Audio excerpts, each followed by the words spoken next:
നമസ്കാരം. നമ്മുടെ കൂടെ പവർ ഹൗസ് ജിമ്മിലെ ട്രെയിനറും ഏറെക്കാലം പവർ ഹൗസ് ജിമ്മിൽ ട്രെയിനറായി പ്രവർത്തന പരിചയമുള്ള ഉസ്മാൻ എന്ന ജിം ട്രെയിനറാണ് ഇന്ന് നമ്മുടെ അതിഥിയായി ഇവിടെ എത്തിയിട്ടുള്ളത്.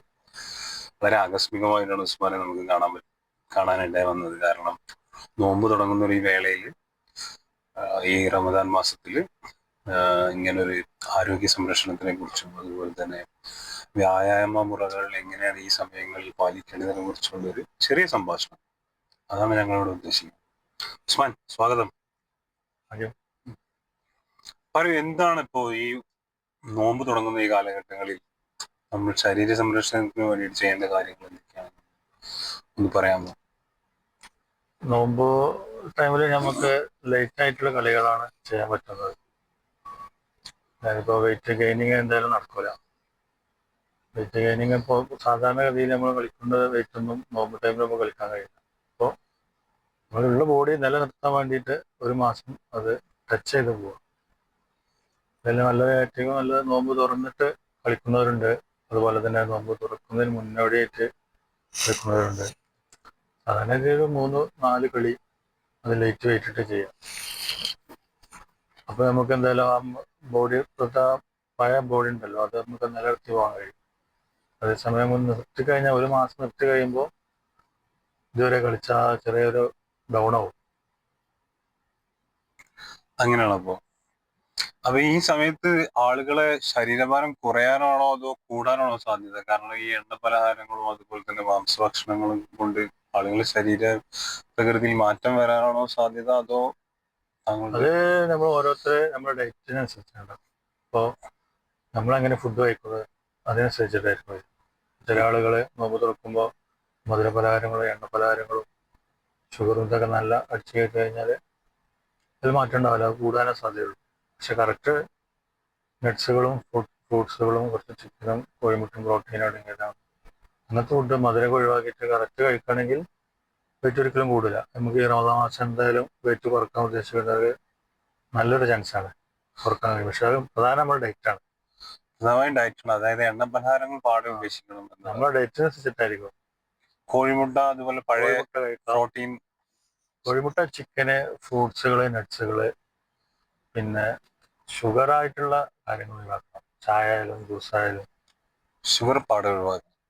അങ്ങനെ ചെയ്യുകയാണെങ്കിൽ നമുക്ക് ഈ ഒരു മന്തിൽ എന്തായാലും വെയിറ്റ് ലോസ് ചെയ്യാൻ കഴിയുന്നവർക്ക് തീർച്ചയായിട്ടും ചെയ്യാൻ കഴിയും. ആണല്ലേ? ഈ നോമ്പ് സമയങ്ങളിൽ ഇപ്പൊ രാവിലെ ജിമ്മിന് പോകുക എന്നതാണോ അതോ വൈകുന്നേരങ്ങളിൽ ജിം ചെയ്യുക എന്നതാണോ അഭികാമ്യം? ഏതാണ് കൂടുതൽ നല്ലത്? വർക്കൗട്ട് ഇപ്പൊ ഏത് സമയത്തായാലും ഇന്ന സമയം ബെറ്റർ ആയിട്ടില്ല, ഏത് സമയത്ത് ചെയ്യുമ്പോഴും ബെറ്റർ തന്നെയാണ്. പക്ഷെ നോമ്പിന് പ്രത്യേകിച്ചും രാത്രി ആയിരിക്കും നല്ലത്. രാവിലെ ചെയ്ത് കഴിഞ്ഞാൽ നോമ്പുള്ള ആൾക്കാരാണെങ്കിൽ പിന്നെ അത് ബുദ്ധിമുട്ടാവും. കാരണം അത് ചെയ്ത് കഴിഞ്ഞാൽ ഭയങ്കര ക്ഷീണമായി. പിന്നെ നമുക്ക് നോമ്പ് മുന്നോട്ട് പോകാൻ കഴിയുന്ന പ്രയാസമാവും. അപ്പൊ നോമ്പിന് എന്തായാലും രാത്രി കളിക്കുന്നതായിരിക്കും നന്നാവുക. രാത്രി സമയത്ത് കളിക്കുന്നതായിരിക്കും നന്നാവുക. തീർച്ചയായും.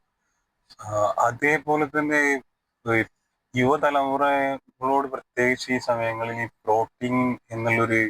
പ്രോട്ടീൻ യുഗമാണ് ഇപ്പോൾ. അതായത് നല്ല പ്രോട്ടീൻ, ക്വാളിറ്റി ഉള്ള പ്രോട്ടീൻ, ക്വാളിറ്റി ഇല്ലാത്ത പ്രോട്ടീൻ, അങ്ങനെ പല തരത്തിലുകളിൽ പ്രോട്ടീൻ ഉണ്ട്. ഈ യുവതലമുറ പ്രധാനമായും പ്രോട്ടീനെ ആശ്രയിച്ച് ജീവിക്കുന്നതിനെ കുറിച്ച് താങ്കളുടെ അഭിപ്രായം? ഈവൻ പ്രോട്ടീൻ എടുക്കുകയാണെങ്കിൽ ഏത് തരത്തിലുള്ള പ്രോട്ടീനാണ് എടുക്കേണ്ടത്, അതിന്റെ തോത്, ഇതിനെ കുറിച്ചൊക്കെ ഒന്ന് സംസാരിക്കാമോ? പ്രോട്ടീൻ ഇപ്പൊ നമ്മൾ നോക്കണേ 2 തരം പ്രോട്ടീൻ ഉണ്ട്. മാസ്സായിട്ടുള്ളതുണ്ട്, വേ പ്രോട്ടീൻ ആയിട്ട്. മാസ്സായിട്ടുള്ള പ്രോട്ടീൻ എന്ന് പറയുമ്പോൾ നമ്മൾ വെയിറ്റ് കൂടാൻ ആഗ്രഹിക്കുന്നവർക്ക് ഉപയോഗിക്കുന്നതാണ്. വേ പ്രോട്ടീൻ എന്ന് പറയുമ്പോൾ നമുക്ക് ഓൾറെഡി ഇപ്പൊ അത്യാവശ്യം വെയിറ്റ് ഉള്ള ആൾക്കാർക്ക് ഉപയോഗിക്കാൻ പറ്റുന്ന വേ പ്രോട്ടീനാണ്. പക്ഷെ എന്നിരുന്നാലും നമ്മൾ പ്രോട്ടീൻ ആദ്യം നമ്മൾ സപ്പോർട്ട് ചെയ്യുന്നില്ല. കാരണം ഞാനൊക്കെ ആദ്യം കുറച്ച് കഴിഞ്ഞിട്ടാണ് പ്രോട്ടീൻ എടുത്തത്. നമ്മൾ തുടക്കക്കാർ ഉടനെ പ്രോട്ടീൻ എടുത്ത് ചെയ്തിട്ട് ഒരു മാറ്റം വരുന്നില്ല. കാരണം നമ്മൾ കളി ഒന്ന് എക്സ്പീരിയൻസ് ആയി കുറച്ച് വെയിറ്റ് കൂട്ടി കളിച്ച് തുടങ്ങിയതിന് ശേഷമാണ് പ്രോട്ടീൻ ഉപയോഗിക്കുന്നത്. അല്ലാതെ നമ്മൾ ജിമ്മിൽ കയറി ഉടൻ തന്നെ പ്രോട്ടീൻ എടുത്തിട്ട് നമുക്ക് സാധ്യമാണ്. ആദ്യം നമ്മൾ ഫുഡ് തന്നെയുള്ള പ്രോട്ടീൻ തന്നെ എടുക്കണം. ഫുഡ് തന്നെ ഇപ്പോൾ നല്ലതാണ്. ഒരുപാട് ചിക്കനായാലും മുട്ടയായാലും പഴയായാലും പച്ചക്കറി, നട്ട്സുകൾ എന്നിട്ട് എടുക്കുന്നതിനാണ് എൻ്റെ ഒരു വ്യക്തിപരമായ തീരുമാനം. ഈ പ്രോട്ടീൻ എടുക്കുന്നത് കൊണ്ട് ഉണ്ടാവാവുന്ന ദൂഷ്യഫലങ്ങൾ എന്തൊക്കെയാണ്? നല്ല വശങ്ങളും ദൂഷ്യവശങ്ങളും രണ്ടും ഉണ്ടാവുമല്ലോ. വിശേഷങ്ങൾ എന്ന് പറയുമ്പോൾ നമ്മൾ സ്ഥിരമായിട്ട് ചിലപ്പോൾ ചില ആൾക്കാർക്ക് എന്തെങ്കിലും മരുന്ന് കഴിക്കുന്ന ആൾക്കാരാണെങ്കിൽ അവരൊക്കെ ഡോക്ടറെ കണ്ട് ചെക്കപ്പ് ചെയ്തിട്ട് എടുക്കുന്നുണ്ടാവുന്നുണ്ടാവാം. കിഡ്നിപരമായിട്ട് ചിലപ്പോൾ ചിലർക്ക് എന്തെങ്കിലും തകരാറോ അല്ലെങ്കിൽ വേറെ എന്തെങ്കിലും മരുന്നോ അങ്ങനെ എന്തെങ്കിലും ഉള്ള ആൾക്കാരാണെങ്കിൽ അവർ ഡോക്ടറെ സഹായം തേടേണ്ടി. അതല്ലാന്നുണ്ടെങ്കിൽ പിന്നെ പറഞ്ഞ പോലെ തന്നെ ഉടനെ എടുക്കുന്നതിന് നമുക്ക് യോജിപ്പില്ല. കുറച്ച് ഒരു 6 മാസം ഒരു 1 ഇയർ ഒക്കെ കഴിഞ്ഞിട്ട് ശേഷം വർക്കൗട്ടൊക്കെ ഒന്നുകൂടി മൂവായി വെയിറ്റൊക്കെ അത്യാവശ്യം ചെയ്യുന്ന ടൈം ആകുമ്പോൾ നല്ല വേ പ്രോട്ടീൻ എടുക്കുന്നതാണ്. പ്രോട്ടീൻ തന്നെ ഇപ്പോൾ നമ്മൾ ഓൺലൈൻ നോക്കിയാൽ തന്നെ ഒരുപാട് ലോക്കൽ സാധനങ്ങളുണ്ട്. അതൊക്കെ നമുക്ക് ദോഷം ചെയ്യും, കിഡ്നിക്ക് ദോഷം ചെയ്യും. തീർച്ചയായും. നല്ല നല്ല ബ്രാൻഡുകൾ തന്നെ. അപ്പോൾ ഈ കുട്ടികളൊക്കെ എന്ന് പറഞ്ഞാൽ ഓൺലൈനിൽ പൈസ നോക്കിയിട്ട് എടുക്കുന്നുണ്ട്. പക്ഷെ അതൊക്കെ വളരെ തുച്ഛമായ പൈസക്കാണ്. പക്ഷെ അതൊന്നും കണ്ടന്റ് എന്താണെന്ന് പറയാൻ പറ്റില്ല. സ്റ്റിറോയിഡ്സ് ഒക്കെ കയറി അതിൽ നമുക്ക് അതിലുള്ള കാര്യമായിട്ട് ഗുണം കിട്ടൂല.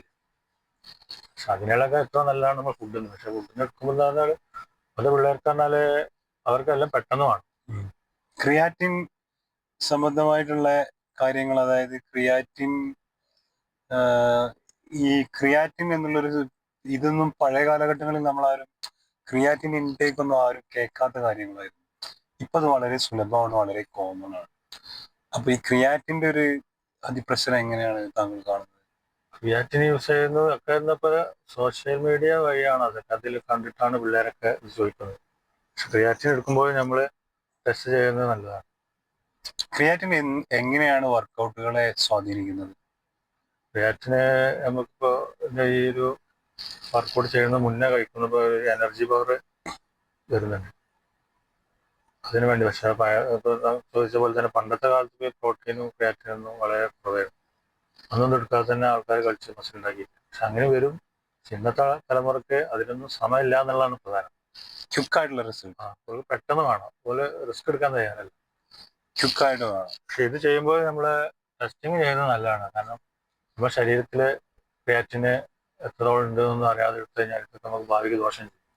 ഇപ്പൊ ഈ ജിമ്മ് നടക്കുന്ന സ്ഥലങ്ങളിൽ തന്നെ അതിനോട് ചേർന്ന് തന്നെ ഒരു ലബോറട്ടറി ടെസ്റ്റിംഗ് ഫെസിലിറ്റി ഒരു മാസം എല്ലാ ജിം മെമ്പേഴ്സിനും, അതുപോലെ തന്നെ വെയിറ്റ്, അതായത് അതേപോലെ തന്നെ കൊളസ്ട്രോൾ എന്നിവയൊക്കെ ചെക്ക് ചെയ്യാനുള്ള ജിമ്മിലെ മെമ്പർമാരെ എല്ലാവർക്കും കൂടി അതുപോലുള്ള പുതിയ സംവിധാനങ്ങൾ എന്തെങ്കിലും താങ്കൾ പ്രതിനിധീകരിക്കുന്ന ജിമ്മുമായി ബന്ധപ്പെട്ട അതുപോലുള്ള എന്തെങ്കിലും പ്ലാനുകൾ നടക്കുന്നുണ്ടോ? ഇല്ല, അതുപോലത്തെ കാര്യങ്ങൾ ഇതുവരെ ഉണ്ടായിട്ടില്ല. ഉണ്ടാവുമെന്നാണ് നമ്മൾ പ്രതീക്ഷിക്കുന്നത്. വേറെ സ്ഥലത്തൊക്കെ അങ്ങനെ ടെസ്റ്റ് ചെയ്തിട്ടുള്ള കാര്യങ്ങൾ പല മേഖലകളിലും അങ്ങനെയുള്ള ഉണ്ട്. അപ്പൊ അതൊരു ഘടകമായിട്ട്, അതൊരു ചോദ്യമായിട്ട് വരും. ഇനിയിപ്പോ ഈ വരുന്ന ഒരു മാസ കാലഘട്ടങ്ങളിൽ നമ്മൾ സ്വാഭാവികമായിട്ടും മാനസികമായി നമ്മളെല്ലാവരും ഒരു ആത്മീയപരമായിട്ട് പോകുന്ന ഒരു സമയമാണ്, പ്രത്യേകിച്ച് മുസ്ലിം ജനവിഭാഗം. ഈ സമയങ്ങളിൽ ആത്മീയതയുടെ കൂടെ തന്നെ ഒരിത്തിരി വ്യായാമം എന്നതിനെ കുറിച്ച് താങ്കളുടെ അഭിപ്രായം, അതായത് അത് കൂടെ ചെയ്യുന്നത് കൊണ്ട് ആത്മീയപരമായ കാര്യങ്ങളിൽ കുറച്ചും കൂടി മനസ്സുഖം അല്ലെങ്കിൽ മനസ്സംതൃപ്തി ഇത് സാധ്യമാണോ ഈ സമയങ്ങളിൽ വ്യായാമം കൂടെ ഉണ്ടെങ്കിൽ? തീർച്ചയായും. ഇപ്പോ രാത്രിയാണെങ്കിൽ ഇപ്പൊ തറാവീഹ് കഴിഞ്ഞിട്ടൊക്കെ 1 മണിക്കൂറൊക്കെ വർക്കൗട്ട് ചെയ്യാം.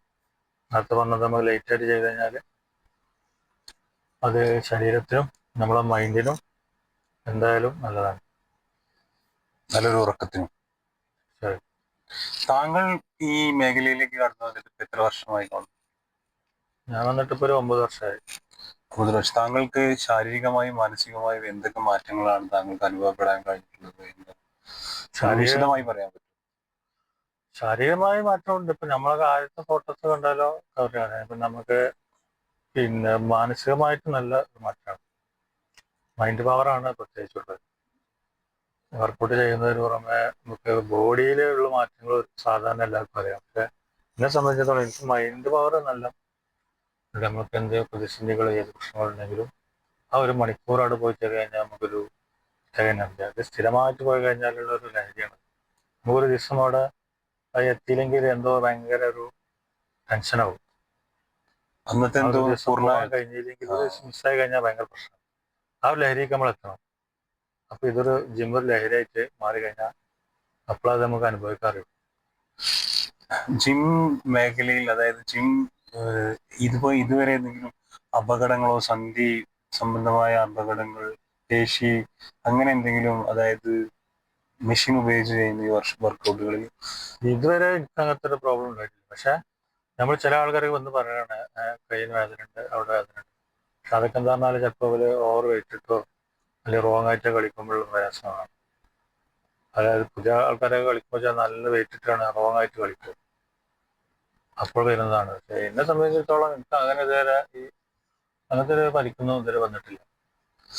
ശരീര സംരക്ഷണ മേഖലയിലേക്ക് ഊന്നൽ കൊടുക്കുന്ന യുവതലമുറ, പ്രത്യേകിച്ച് സ്ത്രീകളും പുരുഷന്മാരും, ഇവർക്ക് താങ്കൾ എന്ത് ഉപദേശമാണ് കൊടുക്കാൻ ഉദ്ദേശിക്കുന്നത്? അത് ഭക്ഷണ രീതിയിലായാലും വ്യായാമങ്ങളിലായാലും. ഇതിന് ജിമ്മിൽ തന്നെ പോകണം എന്നൊരു നിബന്ധനയുണ്ടോ? അതോ നമുക്കിപ്പോ ശരീരത്തിലായാലും എന്താ സൗന്ദര്യത്തിന്റെ കാര്യത്തിലായാലും ഇപ്പോ ചില ആൾക്കാരൊക്കെ ഈ മുഖ സൗന്ദര്യത്തിന് വേണ്ടി ഒരുപാട് ക്രീമുകളും കാര്യങ്ങളും, പക്ഷെ നമ്മൾ പഞ്ചസാര ഷുഗറൊക്കെ ഒന്ന് ഒഴിവാക്കിയതൊക്കെ ഒരുപാട് മാറ്റം വരും.